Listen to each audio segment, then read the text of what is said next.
WWE, Tyson Fury, Saudi Arabia. What did you think about it? The response he got, he came out, you know, in the full. I mean, look, we got a lot of criticism about going to. Very true. Yeah, and he got none. So I'm not sure what happened there, but I did say that we'd be the first ones to go. We'd get all the criticism, and then everyone else would go. And you know, I thought work out. You ended up being next. Yeah, I know exactly. Yeah, I know. We'd done the first deal, we got second. So I think that Tyson Fury's wrestling was absolutely awful, but I think he's great for him. You know, he's a great entertainer, great exposure for him. It's a bit of fun. Obviously, he got a few dollars out of it as well. Good luck to him. Would you like to see him do that, something like that, or would AJ do something like that, you think? Not in a million years. No. I was laughing with AJ there. If I said to AJ to do that, he would go, "Are you fucking joking me? No chance." No? Yeah. He's not flying off the top rope? Not even that. It's like what comes with it. So it's like the weeks of media and like training and stuff like that. So it's not like you just fly out to Saudi and just rock up and put on a leotard and get a couple of $1 million. You've got to put all the other work in. So it would have been a big fat no. For sure. Yeah. Let's talk about AJ. Obviously, December 7th around the corner, about a month away. Andy Ruiz is looking pretty slim. Yeah. It's confusing, really. Like, I see some pictures of him. I saw him on the speedball, I think today, and he really didn't look very slim. And then I saw the picture of him with Michael Hunter, and he looked really slim. Yeah. So I don't know whether he's just getting the angles, you know, like, because I do that sometimes. If you take it from up here, when you're short, you know, you can't look in good shape. So I don't know, the double chin. I don't really think that it's going to make a huge difference in the fight, personally. I think the fight's going to be the fight, what the fight is. And I think a lot of it is down to AJ, not to Andy Ruiz. Andy Ruiz is going to fight the same style that he boxed last time. He's probably going to be just as quick, he's going to punch just as hard. It's down to AJ to improve, because if he doesn't improve, he won't win the fight, because we saw him lose the fight. So he's working hard, he's in great shape, he's ready to go. Be flying out to Saudi in 2.5 weeks, something like that. So yeah, we're nearly there.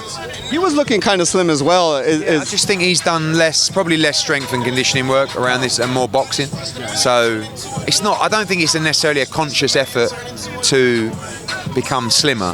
I just think he's adapted his training a little bit, and you're not going to see him as pumped as he was for that fight. Last two for me, man. Wilder Ortiz, big rematch coming up. A lot of implications, kind of, you know, with obviously AJ's future opponents. You know, regardless of the rematch. Well, the rematch obviously is a big deal, but you know, I mean, Ortiz too. How do you see that fight playing out? I think Wilder will win inside 6 rounds. Yeah, I think he'll stop him. I mean, you know, it was a good fight the first time around, but Ortiz has got significantly older since then. Hasn't looked great in any of his fights, really, and I expect Wilder to stop him early. And franchise champion, yeah. WBC franchise champion. You a fan of that? No, I'm not. I mean, look, I think the WBC do a lot of great things for boxing. That's not one of them, in my opinion. I just think, like, how, you know, what's the point in aligning yourself with a governing body to try and chase greatness with one of their champions if when you get there and you do all the work, it's taken away from you, you know? And I think that's going to happen consistently now. I think it'll happen with Dillian Whyte if he eventually gets the mandatory. I think they'll just make Wilder franchise champion. You know, you got Benavidez. We want them to make the Callum Smith fight. I think they'll just make him franchise champion. And you know, you sort of wonder what's the point in trying to win that WBC World Championship. You know, Devin Haney is WBC World Champion. We didn't ask that he was upgraded to the championship, but they did it. So he is World Champion. But he wanted to fight Lomachenko. That's what we were doing. You know, he asked me to try and get him the Lomachenko fight. So we were moving in that direction. He became mandatory, and then they took it away from him. And now Lomachenko cannot be undisputed World Champion unless he fights Devin Haney, because you cannot unify with a franchise championship. So therefore, Lomachenko's dream is to be unified undisputed world champion. So now he still has to fight Devin Haney. So it's very, very confusing. And I think it's very confusing for fight fans, particularly new fans coming into the sport, to understand, well, how do all these belts? And you'll devalue the belts, you know? So who is the WBC world champion? It's just as confusing to me as well. And that's interesting you say that about Lomachenko, because is there 5 belts now that you have to, you know? So. I mean, look, I think if you're going to do this, you can't class the franchise championship. Yes, it's a WBC title, but the WBC Diamond World title, or the Emeritus title, or the Silver title is not the World Championship. The WBC World Champion is Devin Haney.